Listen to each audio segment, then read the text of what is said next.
जी नमस्कार, आपको नववर्ष की हार्दिक शुभकामनाएं। हमारा रौद्र नामक संवत्सर है और इस संवत्सर की संख्या है 2083 विक्रम संवत्सर और शक संवत्सर 48 ये चल रहा है वर्तमान में।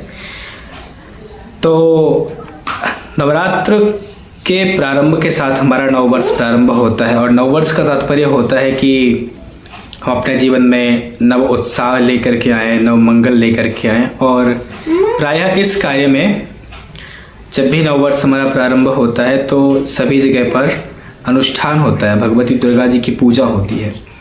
अब इसमें कुछ जो नई उम्र के बच्चे हैं वो पूछते हैं कि भाई नवरात्र इत्यादि पर अनुष्ठान इत्यादि की आवश्यकता क्यों पड़ती है। तो देखिए, बिल्कुल सीधा सा गणित है। आपको जीवन में सुख और समृद्धि मिलती है पुण्य के कारण। किसके कारण? पुण्य के कारण। और पुण्य व्यक्ति को करना पड़ता है। जितना पुण्य होगा व्यक्ति के जीवन में उतना सुख होगा, उतनी समृद्धि होगी। और जितना पाप होगा व्यक्ति के जीवन में उतना कष्ट होगा।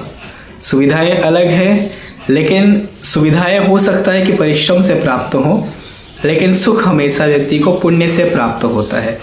और पुण्य प्राप्ति के लिए व्यक्ति उपवास रखता है, व्रत रखता है, अनुष्ठान करता है। तो जो हम छोटे छोटे अनुष्ठान करते हैं नवरात्रि पर, नवचंडी इत्यादि, कुछ बड़े लोग और बड़े अनुष्ठान करते हैं सतचंडी इत्यादि के, उन सब का तात्पर्य ये एक ही है कि इससे व्यक्ति का पुण्य बढ़े और पाप का क्षय हो।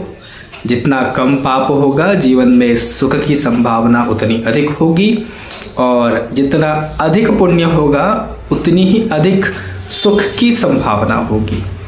तो जो भी अनुष्ठान होते हैं नवरात्र इत्यादि पर, इन सब का तात्पर्य ये होता है कि व्यक्ति के पाप घट जाए, कम से कम हो जाए, और व्यक्ति का पुण्य बढ़ जाए। तो इसलिए मैं सभी से निवेदन करूँगा, जितने भी लोग मेरी बात सुन रहे हैं, जिन तक मेरी बात पहुँचती है, सबसे मैं एक ही निवेदन करता हूँ कि अधिक से अधिक जितना संभव हो अपने घर पर भगवती दुर्गा का घट स्थापन करना चाहिए। प्रत्येक हिंदू मात्र को तो करना ही चाहिए। और संभव हो तो नवचंडी इत्यादि अनुष्ठान करना चाहिए, जिसमें कि एक ब्राह्मण आचार्य या आप स्वयं भी दुर्गा सप्तशती के 9 पाठ करें, एक पाठ से हवन करें। और जो 9 दिन में सिर्फ एक पाठ करना चाहते हैं हिंदी में, उनके लिए क्रम भी मैंने लिख रखा है, तो आप मेरी फेसबुक पर जा कर के उस क्रम को भी देख सकते हैं। एक अनुष्ठान नवरात्र में कम से कम होना चाहिए प्रत्येक व्यक्ति के घर पर। और अगर आप अपने घर पे नहीं करा सकते हैं, किसी कारणवश सुविधाओं में, शहरों में स्थान की कमी है, तो किसी भी आपके जानकार जो पंडित हैं, आचार्य हैं, ब्राह्मण देवता हैं जो आपके संपर्क में हैं, उनसे कहिए, संकल्प दीजिए उन्हें।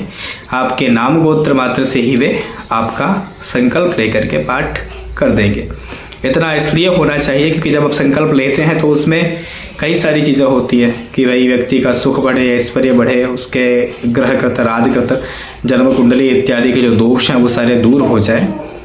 तो इसलिए व्यक्ति को अपने घर पे नवरात्र में 2 नवरात्र आते हैं, मुख्यतः वैसे तो 4 होते हैं, तो 2 नवरात्रों में कम से कम व्यक्ति को एक पाठ अवश्य ही करवाना चाहिए। और वो बहुत ज़्यादा खर्चे वाला काम नहीं है। अगर आप पूरा देखेंगे तो 5-7 हज़ार रुपये के मध्य में पूरे आपका एक नवरात्रि का अनुष्ठान हो जाता है। और अगर आप स्वयं दुर्गा सप्तशती इत्यादि पढ़ना जानते हैं तो मुझे लगता है कि उसकी भी आवश्यकता नहीं है, आप खुद ही पाठ करें। अंतिम दिन किसी योग्य आचार्य को जो जानकार हो विधि विधान के, उनको बुला करके हवन करा लें। पर ये अवश्य करें क्योंकि ये हमारी संस्कृति है और ये हमारा इन्वेस्टमेंट है सुख के लिए। मैं अंतिम में एक बात और कहूँगा कि आपने अपने जीवन को सुरक्षित बनाने के लिए आपने जगह जगह पैसा लगा रखा है, इन्वेस्टमेंट कर रखा है, चीज़ें खरीद रखी हैं, सोना खरीद रखा है। तो भाई जीवन को सुखी बनाने के लिए भी तो कुछ प्रयास करिए, उसके लिए भी तो कुछ इन्वेस्टमेंट करना चाहिए व्यक्ति को। तो मेरा सबसे निवेदन है कि अवश्य इन अवसरों का लाभ उठाएं, व्रत रखें, और व्रत उस तरीके से रखें जिससे कि आप बीमार ना हो। और आप सबको फिर से एक बार नव संवत्सर की हार्दिक शुभकामनाएं। राधे राधे।